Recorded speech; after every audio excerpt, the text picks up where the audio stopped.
सो अभी हम देखेंगे 16th चैप्टर जो कि इंडियन पॉलिटी की बुक का है। 16th चैप्टर जो कि इमरजेंसी प्रोविजंस यानी कि आपातकालीन प्रावधान। ठीक है, आपातकाल में जो भी प्रोविजंस अपनाए जाएंगे, जिन भी प्रोविजंस का रूल किया जाएगा, जिन भी प्रोविजंस के द्वारा कंट्री को रूल किया जाएगा, उन सारे प्रोविजंस के बारे में इस चैप्टर में दिया गया, डिस्क्राइब किया गया।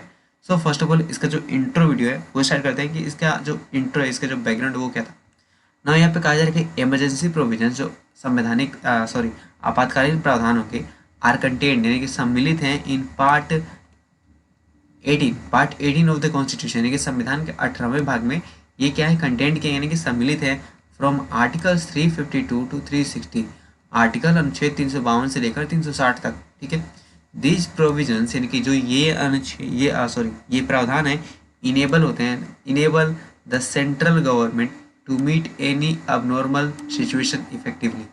ये जो प्रावधान है, जो प्रोविजंस है, तभी इनेबल किए जा सकते हैं व्हेन द सेंट्रल गवर्नमेंट, जब सेंट्रल गवर्नमेंट को ऐसा लगे, जब सेंट्रल गवर्नमेंट किसी एबनॉर्मल सिचुएशंस को इफेक्टिवली, एबनॉर्मल सिचुएशन से क्या हो, मीट हो, यानी कि उसकी मीटिंग हो। दैट मीन्स कि सेंट्रल गवर्नमेंट को जब भी कोई असामान्य स्थिति लगे, इफेक्टिवली जो प्रभावी रूप से असामान्य हो, तब सेंट्रल गवर्नमेंट इन प्रोविजंस को इनेबल कर सकती है। Now the rationality behind the incorporation of the these provisions. ठीक है, of these provisions. Rationality means होता है चेतना। अब इन प्रोविजंस को इन द कॉन्स्टिट्यूशन भी यहाँ पढ़ लेते हैं, क्या लिखा है in the constitution. That means कि इन प्रोविजंस को कॉन्स्टिट्यूशन में इनकॉर्पोरेट मीन्स होता है शामिल करना। शामिल करने के पीछे की जो चेतना है, ठीक है, रैशनैलिटी है, रैशनैलिटी ये थी या चेतना ये थी कि is to safeguard the sovereignty, unity, integrity and security of the country, the democratic political system and the constitution.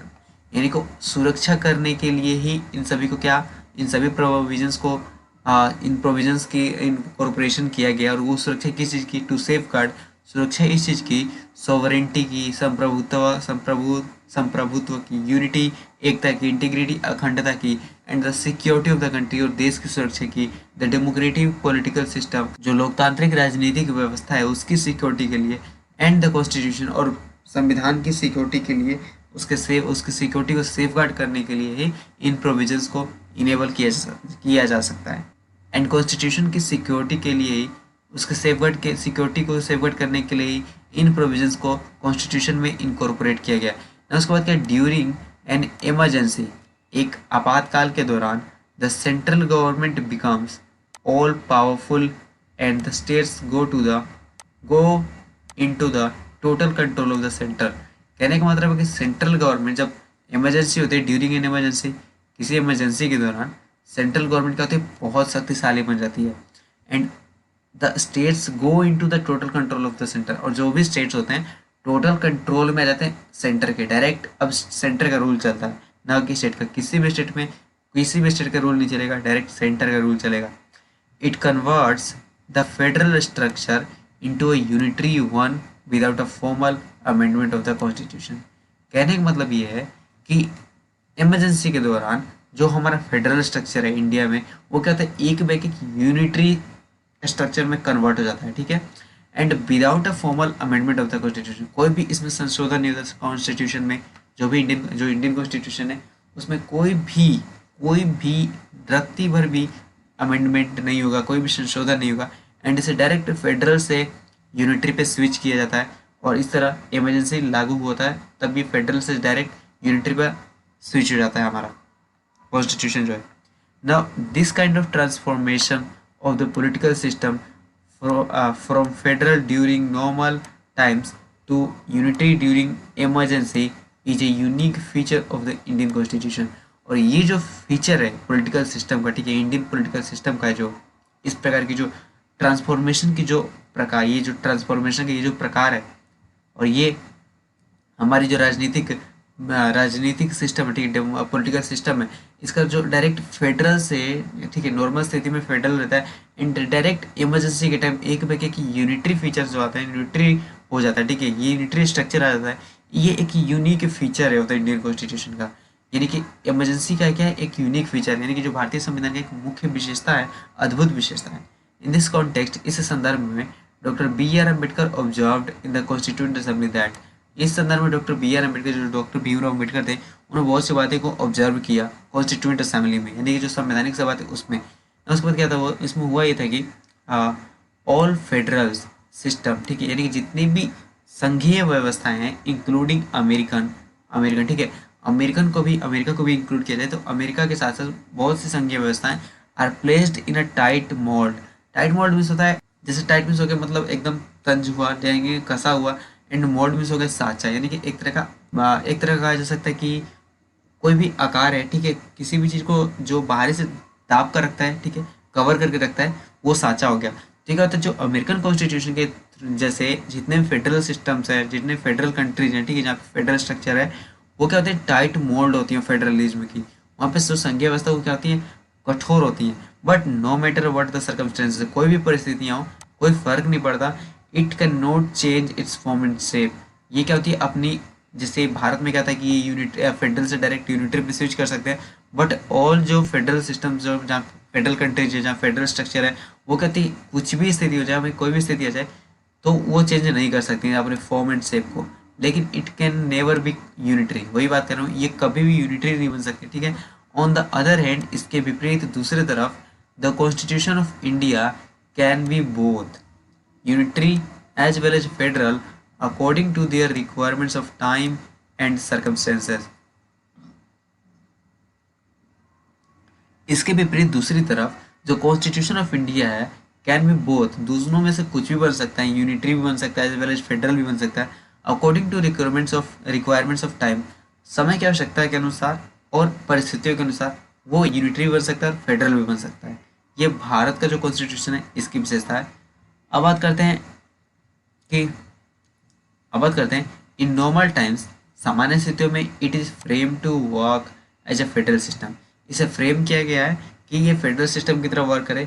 But in times of emergency, लेकिन इमरजेंसी के टाइम में it is so designed as to make it works as though it was a unitary system.